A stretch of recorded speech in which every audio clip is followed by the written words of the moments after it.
Subsidy has always been a subject of fierce debate, praised as a tool for protecting citizens from rising costs, and sometimes condemned as an unsustainable drain on public finances.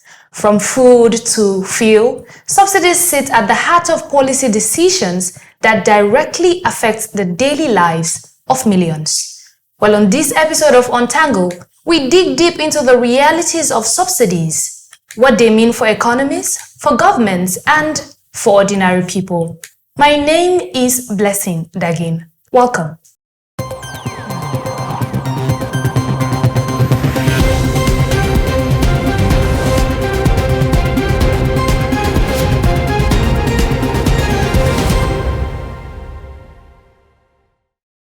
Well, joining us is Evaristus Ikpa, a development economist and the National Caretaker Chairman of the Association of Graduate Economics Students, the postgraduate wing of the Nigerian Economic Society.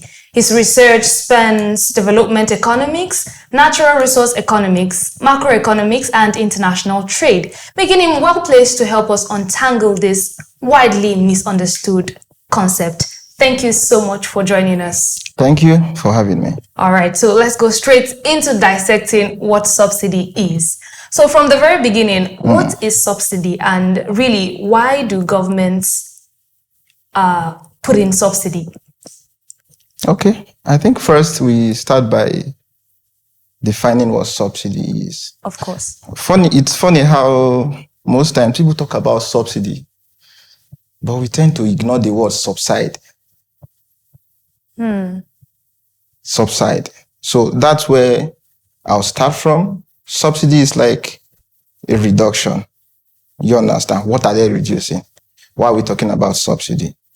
So in a layman's term, I'll try to be as simple as possible. We like so it that that way. everybody understand what subsidy is. Yeah. And also I'll try to give examples. So if we talk about subside, is to reduce. It means that something was intense before. So you bring it down. So subsidy, looking at it economically, it's a benefit that the government gives to individuals or businesses in order for them to achieve something or in order to support something. Okay. So when we talk about, for example, we talk about fuel subsidy, we talk about housing subsidy, we talk about educational subsidy. Now, the government comes look at it at, the actual cost of producing, for example, a liter of fuel. Assuming it is 2,000 naira. After going through all the logistics and getting it down here in Nigeria, and a liter of fuel goes, for example, 2,000. Government said, no, this is actually too expensive. Nigerians will not be able to achieve it. Our industries are going to suffer. Households are going to have issues. So let us bring it down. Let us subside it. Goes back to the word I said, subside. So it's a deliberate government policy to reduce the price of either a good or a services so that the people will benefit or industries will benefit. Well, thank you. Such a simple definition, but mostly, misconstrued because it sounds like such a big deal. Yeah. Well, thank you for mentioning some of the examples you said. There could be food subsidy, fuel subsidy. Yeah. So now it leads me to asking, is there just one type of subsidy or there are types of subsidies? No. There are different types of subsidy. All right. So broadly, we have the direct Okay. and we have the indirect subsidy. Okay. For example, we have what they call a conditional cash transfer. They can be cash transfers. People are going to the market. Cost of food items are very expensive. The government cannot regulate. Let me not say the government cannot regulate. Let me assume the government cannot regulate. So the government can come in, give money to people. You understand? That is direct subsidy. It can be cash transfer. We've had it in Nigeria where they map out people. Probably these people are considered the poorest of the poor, and they do cash transfer. Those are direct subsidies. So we also have indirect subsidy, just like we have in the energy sector, electricity subsidy. We also have food subsidy. We also have energy subsidy, which is very common with us in Nigeria, the fuel subsidy. So subsidy is not just one type of subsidy. So they are different. and the application is almost the same. But some tend to be more visible because of the multiplier effect on the economy. Yeah. When you say multiplier effect on the economy, can you break it down? What do you mean? No, the multiplier effect is how this thing translates. Let me use, for example, fuel subsidy. The Nigerian economy, it's vastly fuel dominated. When I say fuel dominated, that's what we use for transportation, basically. So I don't want to call numbers, but mostly we all got here. I'm not sure you came here using flight, or you did not use bicycle, right? Yeah. It's fuel. Now, the woman that goes to the market, she uses transportation. She uses vehicles to go there. So if there's a unit increase in the price of fuel, for example, it's going to affect cost of transportation. And if cost of transportation is being affected, it's going to also affect the cost of the product itself. Even the cost of production. For example, as a young man, you want to go and cut your hair. If there's no electricity, what are they going to use? Most often, they'll turn on their generator. Okay, let's say now they have rechargeable clippers. But most of these minor businesses, micro businesses, what they depend on is electricity to run their business. The person that is a welder does not have electricity. So why I say multiplier effect is it does not just have a direct impact. It's not one-sided. Okay. It hits here, it hits here, it hits here, and hits here. Okay. So that's the multiplier effect that we are talking about. So fuel subsidy tends to hit more. That's just for Nigeria or even in other spaces? No, even in other spaces too. So sadly, or funny enough, most people think it's a Nigerian concept. It's not a Nigerian concept. Exactly. I wanted us to go there. Where's this concept bathed from? It's long-rooted in economics. Now, it falls back to the early development of economics and how government as a whole takes place. Now, there are schools of thought in economics that say, no, the government should not get involved in the operation of the market. Okay. You understand? Yeah. They are called classical economists. They believe that there should be free operation of the market system, where the market will determine the price of goods and services, the forces of demand and the forces of supply. So when you take your products to the market, it's when you get to the market that you know the cost. Because if there are so many persons coming to sell that same product, it means the price will go down. But if there are few persons in that day coming to sell that product, what happens? The price goes up. The law of supply and demand. So that is the free working of the economy. Then some persons now come and say, the market fails. That's what we call market failure. So if the market cannot regulate itself, if the market cannot self-adjust itself, then there has to be something. So there came someone, most people will call him a madman, some of us, John Maynard Keynes. He came.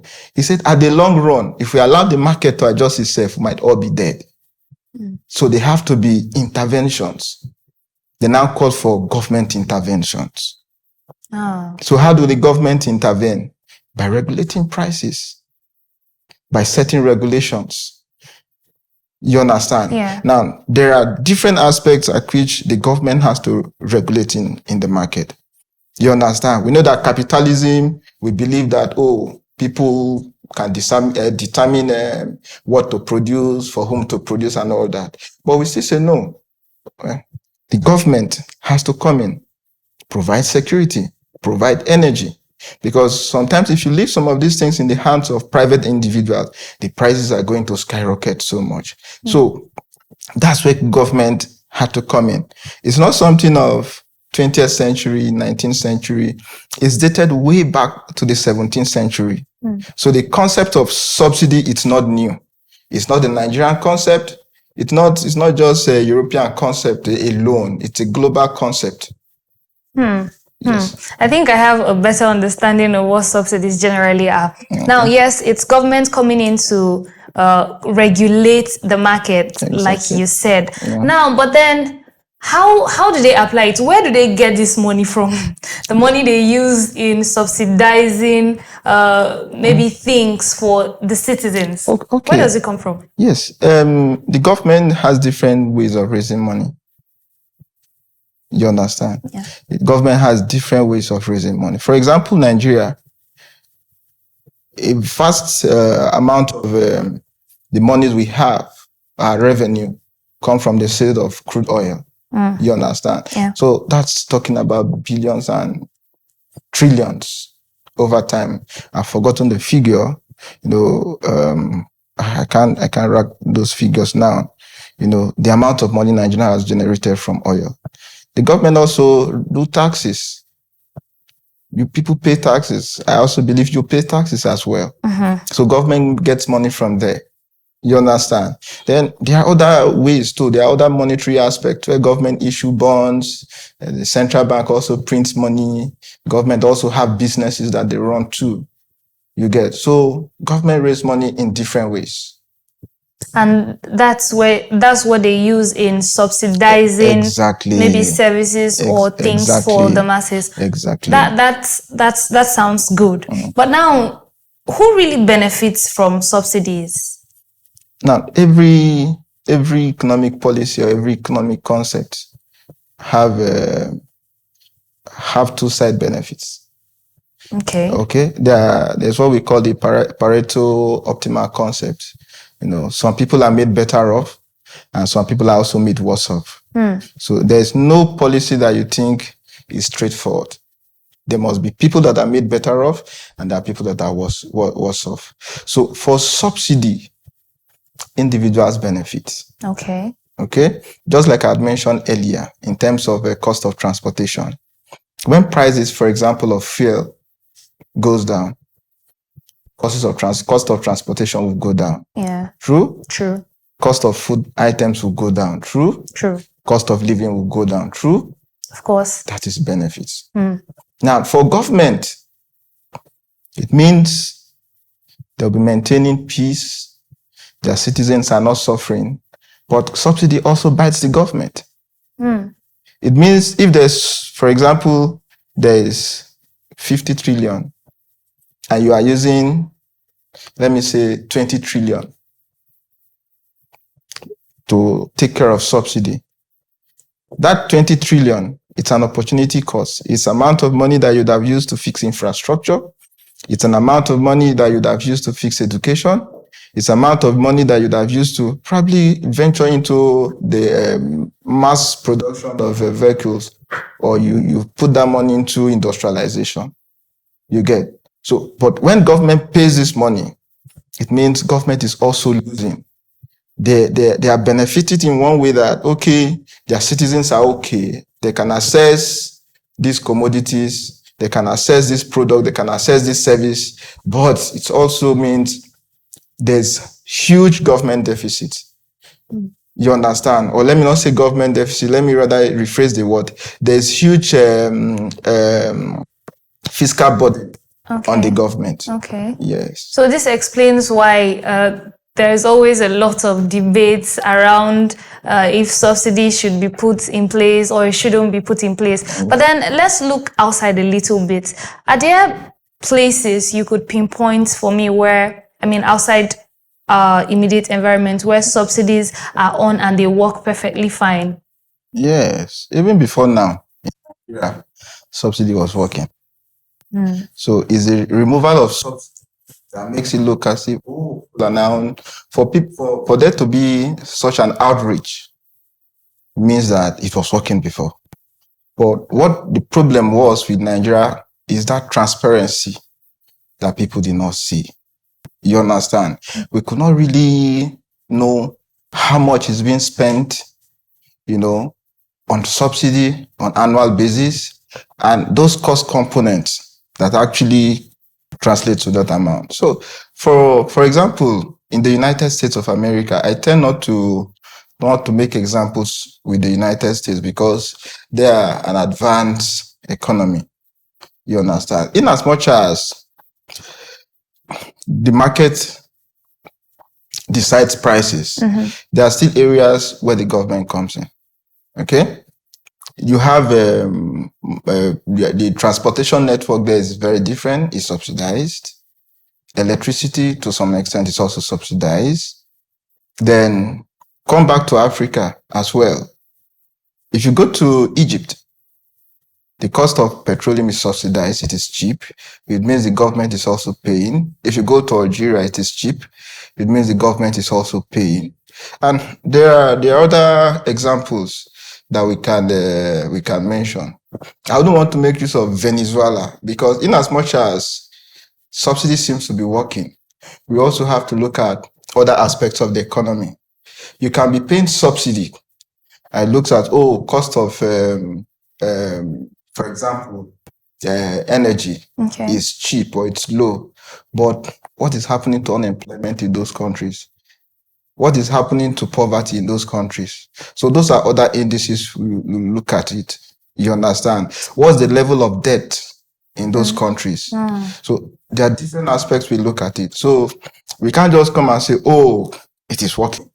You understand? What are the indicators? What are the indices? All right. Definitely, I'm sure there are advantages, be it short-term or long-term, to subsidy. Yeah. But then let's go on a short break. When we come back, we'll talk on that. It's okay. All right, now we go on a very short break. When we come back, the conversation on subsidy will continue. Please stay with us.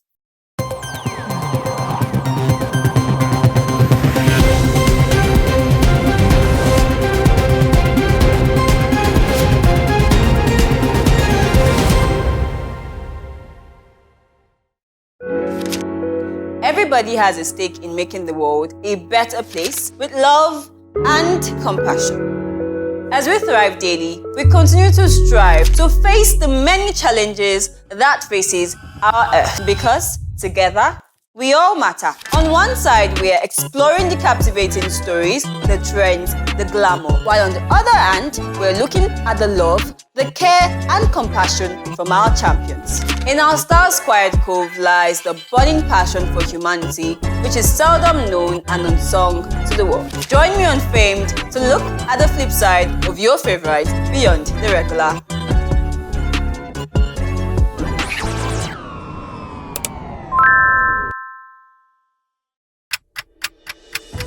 For 2 seasons, Timeline has taken you on a journey of exploring real-life issues and solutions. Well, we are on to season 3 of Timeline, a space where we talk about real issues shaping our world. Here, we sit down with voices that matter, with people who are driving change and making impact. We are talking about more than just problems. We're talking about the attainment of our collective commitment, the global goals, the SDGs, and of course, our community-specific targets. Our conversations aren't just about highlighting problems. They're about finding solutions that truly works, solutions that touches lives and impact the globe. An appraisal of how close we are in meeting our global and community targets. We create rooms for honest, thought-provoking conversations, a ride that you wouldn't want to miss. Well, this is Timeline, where conversations lead to solutions that change lives.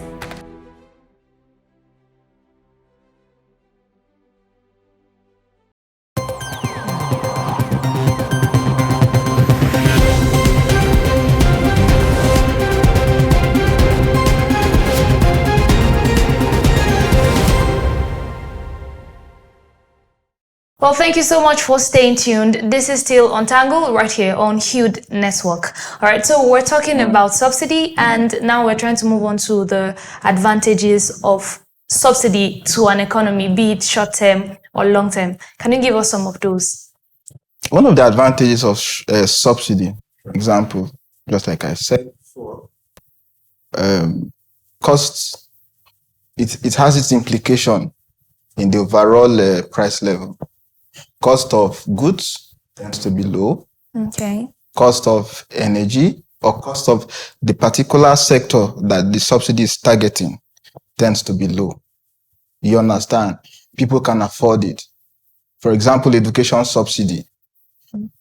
For Nigeria, currently, I think education is still subsidized. Yes. Because if you go to most public universities, what they pay as tuition is different from what you have in private universities. You understand? So affordability is one of those things that subsidy actually does for the people. Then, if you look at on the other side, the disadvantages, the huge fiscal burden on government. That is, if the subsidy is targeted at consumption. Okay. You understand? If it's targeted at consumption, consumers will be able to get these products very cheap. If it's targeted at production, probably those in the productive sector, they'll be able to access some materials or access some of these things at a lower rate. So that's what it does generally. Straightforward, I must tell you. I'm getting a hang of it. So now, I really want to understand this. Who calculates or who determines how much subsidy should be given?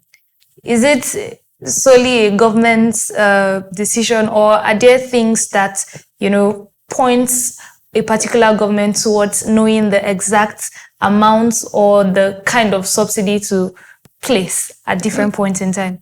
Subsidy is a priority of government solely. Solely. So since we are looking at it from the macro or the broad aspect, okay, you understand? So you and I can give subsidy, but at the micro level. Okay. You get. You can, for example, go to church and you provide buses that will convey people to church. You have subsidized transportation for them. That's subsidy. You understand? Yeah. So you are doing that because you have influence.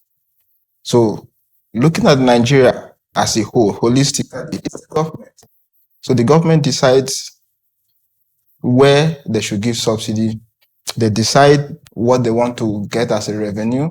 They decide the priority. You understand? The development priority of that particular government. That time. You get. Yeah. So a government can come in tomorrow and say, oh, I will introduce a subsidy. Another government can come and look at education and say, no. Nigerians are getting education too cheap. You understand? Yeah. Another government can come, a government that has education as its core mandate, and say, come, education has to be free for every Nigerian. You understand? Yeah. So it's the government policy, the direction of government per time determine the subsidy that will be operational at that point. Yeah. All right. So you mentioned, or you have stressed the fact that the government suffers from this the most, being that, of course, they are the ones funding it. So definitely they feel the brunt of it. Now, in cases, for example, where government decides, like you just said, they have the sole mandate to decide who puts the subsidy and when it comes on board. When they decide that, okay, we no longer want to put subsidy on maybe fuel or food or education, what do they now expect? Since that is the target of government, to subsidize maybe livelihood for its citizens, what do they put in place to help the citizens get through, their daily lives or survival? Okay. When I said government decides, every responsible government will take the welfare of citizens paramountly. If the government comes and they want to reduce educational subsidy, there might be unrest. You understand? So even you cannot govern when your citizens are on the streets. If you're in a system where government provide housing, mass housing, a 2-bedroom apartment, this is how we are going to pack it. But as much as private developers are sourcing their funds, they are the ones building, cost of materials are high, cost of building is high, it will be a bit difficult for the government. Let me not say difficult, because I believe the government can do so many things, okay? But it will be unfair for the government to come and say, okay, for this 3-bedroom apartment in Maitama or for this 4-bedroom apartment in Gwarimpa, let the price be 1 million naira. After people had spent hundreds of millions. You understand? So that's just it. So government can channel its effort to production, create an enabling environment for private individuals to play. So when they play, forces of demand and supply will take its course. All right, thank you so much. Now, when we were talking earlier, you mentioned the fact that you do not want to necessarily compare to maybe the United States or some other developing economies, being that, they are advanced. But then if we take a look at maybe a few operations over there, you see some citizens over there complain of, let me talk of the United Kingdom, for example, high cost of, you just spoke of housing now, high cost of housing, electricity tariffs, things are high there. Now I'm asking, being that those economies are developed or advanced, shouldn't they probably have more room for subsidies? No. Okay. I think I didn't even mention it. Subsidy is an indirect tax. Oh, you understand? Okay, indirect tax. Now, it's another form. Let me say it's a reverse tax. In the other tax, the normal one that we knew is the government collecting money from people. When subsidy, it is the government money to. Yes. You understand? Yeah. Now, you made mention of the United Kingdom. They have good roads, don't they? Well. Good. Electricity is constant. So they have to pay for it. You understand? The educational sector is well equipped. They have to pay for it. You understand? So you are just paying for what is available, for what the government has provided enabling environment to be available for you. I understand the concept of subsidy now, definitely. But then a lot of people out there, a lot of Nigerians, a lot of Africans, people see subsidy as such a complex thing, right? So if I'm to ask you, being an economist, from your standpoint, what are some statements or some sentences or some things you could say, to an average person to help him break down subsidy? When I think of subsidy, what should I think of? Now, look at subsidy as, like I said from the definition, reduction in price. You understand? It's government coming to pay the difference for us. Okay?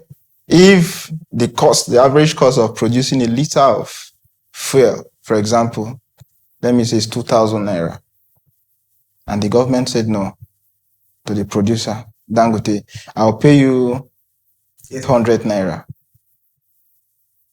Let it get to Nigerians at 1,200, for example. You understand? It means the government has subsidized, or they have subsidized that product for us. So it's just the difference. The government helping us not to bear that full burden of the actual cost. Yeah. Thank you so much for helping us break down subsidy. But finally, before we go, now, is subsidy a right of the citizen? Is it a right? In economics, no, there's no straight yes answer, there's no straight no answer.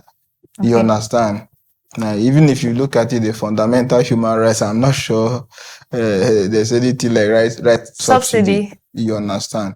But now it's the right of citizens to have a good standard of living. You understand? So it is also the duty of government to protect lives and properties. Yeah. You understand? And to enhance the welfare of its citizens. So anything that will make the citizens to be efficient, to be productive, you understand, and to make life worthwhile, I think should be the priority should of... be the priority of government. All right, thank you so much, You're welcome. Mr. Evaristus, for joining us. Thank you. All right, and this is where we draw the curtains on today's episode of Untangle. Ensure you join us another time, the same station, for an insightful conversation and breakdown of major complex issues. My name is Blessing Dagin. Please enjoy the rest of your day.